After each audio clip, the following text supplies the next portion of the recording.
Rocky के empire में किसकी एंट्री होगी? किन रियल गैंगस्टर पर बनी फिल्में? रईस किस गैंगस्टर पर बेस्ड थी? नमस्कार दोस्तों, मैं हूं आंचल वर्मा। स्वागत करती हूं आप सभी का बॉलीग्राफ स्टूडियोज़ में। दोस्तों, आजकल गैंगस्टर्स पर मूवीज़ बनना काफ़ी ट्रेंड में है। अब चाहे उसमें पुष्पा के पुष्पा राज का कैरेक्टर हो या फिर KGF के रॉकी का कैरेक्टर, सभी रियल गैंगस्टर पर बेस्ड मूवीज़ हैं। बेशक कोई डायरेक्टर इस बात से इनकार कर दे कि हमने उनकी कहानी नहीं ली, लेकिन ऑडियंस को पता चल ही जाता है जैसे रॉकी की कहानी गैंगस्टर थंगम से इंस्पायर्ड है। ऐसी कई फिल्में हैं जो रियल गैंगस्टर पर बेस्ड है। अरुण गवली की बायोपिक डैडी, फिल्म डैडी का मुख्य किरदार बेस्ड है मशहूर Marathi gangster turn politician Arun Gawli पर। इस फिल्म में अरुण का किरदार अर्जुन रामपाल निभा रहे हैं। कुंडलिनी एंटरटेनमेंट और कर्ता एंटरटेनमेंट के बैनर तले यह फिल्म आशिम आहूवालिया लेकर आ रहे हैं। गावली मुंबई के उन क्रिमिनल्स में से है जो मुंबई पुलिस के लिए सिरदर्द बने हुए थे। गवली को टाडा एक्ट के तहत गिरफ्तार किया गया था। वह 9 साल जेल में रहा। जेल से बाहर आकर उसने दगड़ी चाल इलाके से चुनाव लड़ा और MLA बन गया। अरुण फिलहाल 8 मर्डर केसों में फंसे हैं और जेल में हैं। दाऊद की बहन पर बन रही हसीना, अपूर्व लखिया दाऊद की बहन हसीना की जिंदगी पर बनी film Hasina the queen of Mumbai लेकर आ रही हैं। इस फिल्म में हसीना का किरदार श्रद्धा कपूर निभा रही हैं। इस फिल्म में हसीना के भाई यानी दाऊद इब्राहिम का रोल श्रद्धा के सगे भाई सिद्धार्थ कपूर निभा रहे हैं। हसीना को मुंबई अंडरवर्ल्ड की क्वीन के तौर पर जाना जाता था। हसीना के पिता इब्राहिम पारकर की मराठी गैंगस्टर अरुण गवली ने 1991 में हत्या कर दी थी। 1992 से हसीना हरकत में आई और अपने भाई दाऊद को बेनामी संपत्ति की सुरक्षा करने लगी। कहा जाता है कि एक दौर ऐसा था जब साउथ मुंबई में हसीना की इज्जत के बगैर पत्ता तक नहीं हिलता था। 2014 में हसीना को हार्ट अटैक आया और उनकी मौत हो गई।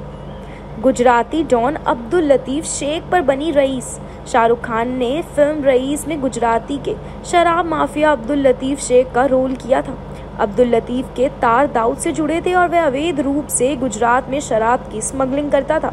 लतीफ़ पर murder, contract killing, extortion, kidnapping, smuggling और शराब के अवैध बिक्री की 100 से ज़्यादा केस लगे हुए थे। यही नहीं, 1993 मुंबई ब्लास्ट केस में भी पुलिस उसे ढूंढ रही थी। उस पर बम ब्लास्ट के लिए RDX सप्लाई करने का गंभीर आरोप था। उसकी गैंग पर 64 मर्डर और 14 किडनैपिंग के साथ 243 केस लगे थे।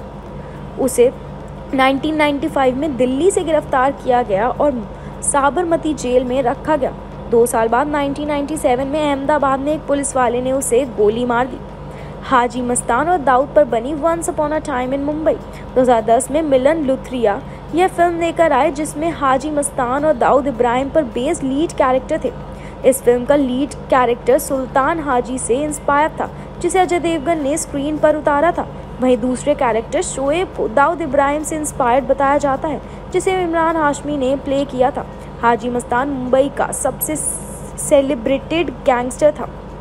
वह स्मगलिंग करता था, फिल्में फाइनेंस करता था और रियल एस्टेट का कारोबार भी करता था। हाजी की खुद की कोई गैंग नहीं थी। वह करीम लाला और वरदराजन मुदलियार जैसे लोगों की ताकत पर निर्भर रहता था। कहा जाता है कि दाऊद इब्राहिम, छोटा शकील, छोटा राजन और अरुण गवली को हाजी ने ही ट्रेन किया था।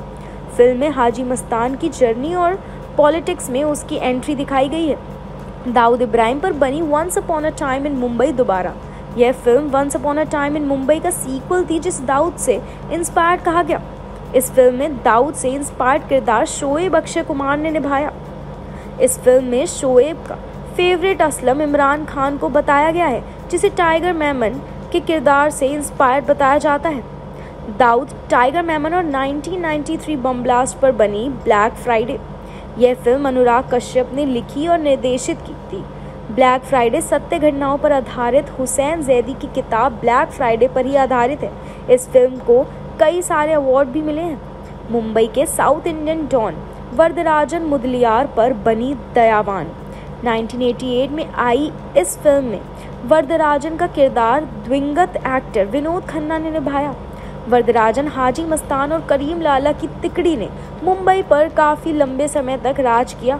कहा जाता है कि वरदराजन मुंबई में अपना अलग कानून चलाता था और मुंबई में रहने वाले साउथ इंडियंस का मसीहा था। आखिर में जब पुलिस इंस्पेक्टर वाई.सी. पावर ने उस पर पकड़ मजबूत की तो उसे सब छोड़कर तमिलनाडु भागना पड़ा। वरदराजन मुफलिसी में मारा गया, लेकिन उसकी करीबी दोस्त हाजी मस्तान ने प्राइवेट प्लेन से उसकी बॉडी तमिलनाडु से मुंबई मंगवाई और उसका दाह संस्कार किया। मान्या सुरवे पर बनी शूट आउट एट वाडला। शूट आउट एट वाडला संजय गुप्ता के निर्देशन में बनी है और शूट आउट सीरीज की दूसरी फिल्म है। इस फिल्म में मान्या सुरवे नाम के कुख्यात गैंगस्टर का किरदार जॉन अब्राहम ने निभाया है। मान्या सुरवे को उस हत्या के लिए उम्र कैद की सज़ा सुनाई गई जो उसने की ही नहीं थी। मान्या एक पढ़ा लिखा लड़का था, इसलिए दिमाग का इस्तेमाल कर वह कस्टडी से भाग निकला और फिर उसने अंडरवर्ल्ड को अपना लिया। सुरवे ने कीर्ति कॉलेज से ग्रेजुएशन किया था और उसके 78% मार्क्स आए थे। 11 जनवरी को पुलिस ने वडाल्या में उसका एनकाउंटर कर दिया। कहा जाता है कि उस दौर में मान्या दाऊद को टक्कर देता था, यहाँ तक कि खुद दाऊद को उसकी मदद मांगनी पड़ी थी।